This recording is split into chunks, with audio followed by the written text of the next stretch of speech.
What is the difference between being shy and having social anxiety? While collective wisdom may think that they're one and the same, they're not. Being shy simply means you have a little bit of a buffer period when you get somewhere new to get adjusted to the environment that you're in, and you typically, after getting comfortable, have a great time socializing. My little pet peeve is when people think that social anxiety, shyness, and introversion and extroversion are the same thing. Briefly, introversion and extroversion refer to energy we get or take when socializing. If you're introverted, it takes energy to socialize. If you're extroverted, you get energy from socializing. That's the main difference. They are not connected to shyness, and they are not connected to social anxiety. So all three of these things are separate from one another. You can be shy, which just means it takes a while to get adjusted to somewhere new or a new social experience, and don't have social anxiety. You can even be extroverted and shy. Yeah, possible. So shyness, again, just means that it takes time to get adjusted. You may still be nervous. You may still experience some thinking or worry about going somewhere. That's healthy. That's okay. Essentially, if you're experiencing that and you still have a great time, you're still able to socialize, you still have a high quality of life, go forth and conquer. Shyness does not always need clinical attention. If shyness bleeds into social anxiety, you may need some help, and that's okay. There's help out there. Let's shift and talk about what social anxiety is. Social anxiety, the main experience is a focus or an inward focus that you're going to be judged or criticized by other people. It may also mean you're criticizing yourself, but you think it's other people. Who knows? So, social anxiety and that fear of judgment from other people is going to look different from person to person. It's a broad category of fears, from I don't want to be wrong and be made fun of, to I don't want them to think I'm awkward, and anywhere in between, like they're going to notice that I'm blushing, or they're going to notice that I'm sweaty or nervous or anxious. They're going to pick up on that. And then avoidance happens. And this is why it's so hard to overcome social anxiety, because of the avoidance that happens. There's two kinds of avoidance. There's behavioral avoidance. That's where you are limiting your eye contact when you're with people, and I know you're not choosing that. You may not use the restroom in new places and just hold whatever is going on in your body. You may not accept snacks or water from new people, even if it's like, they're like, hey, take it, it's free. Here, no, I'm handing it, it's open, it's poured. You're still like, no, I don't want to be a burden. And so you avoid those behavioral interactions. And then there's social avoidance, and that's where you either make plans and you cancel at the last minute, or you don't go altogether, and anywhere in between. So two kinds of avoidance that make it harder for social anxiety recovery. When to get help is going to be different. Again, if you have an experience with being shy, that doesn't always mean you need help. It's okay to be shy. If you want to be seen as more outgoing, there's a set of skills that you can learn to be more outgoing. You need to be intentional in applying those skills when you go out, because your default state will be to be shy. And again, that's okay. When you think about getting help for social anxiety, there's two main areas that I encourage you to consider. There's a process called rumination. And in pre-event rumination, there's two kinds. Pre-event rumination, there's worry, there's apprehension, there's anxiety, and that's a lot of times where the social avoidance happens. Then there's also post-event rumination. This can actually happen during. And post-event rumination, though, refers to critical thought or critical nature of evaluating what has happened.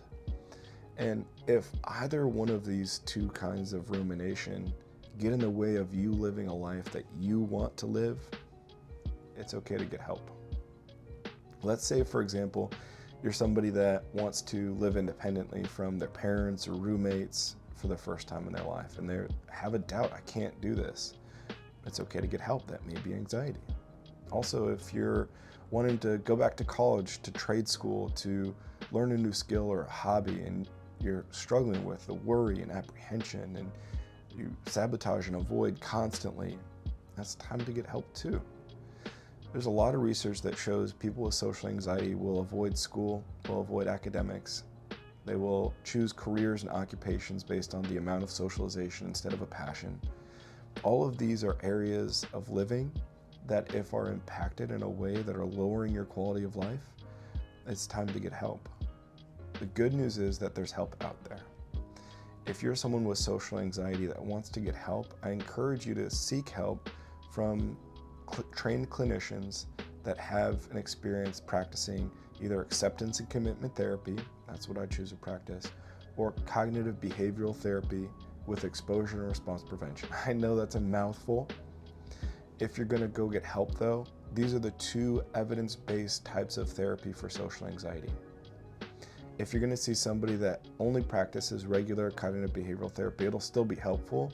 Research shows it'll be about half as effective as someone with generalized anxiety, which just means like broad worries and concerns about life.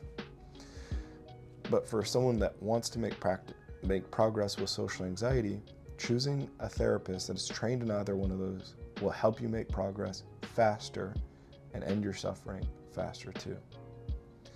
I want to encourage you to consider that shyness is not always mean socially anxious, nor does socially anxious always mean shyness. That's the core intent of this video. It's okay to be shy. It's okay to have social anxiety.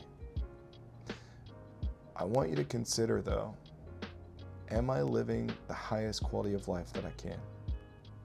Are my fears, apprehensions, worry, shame maybe, getting in the way of a life that I want to live?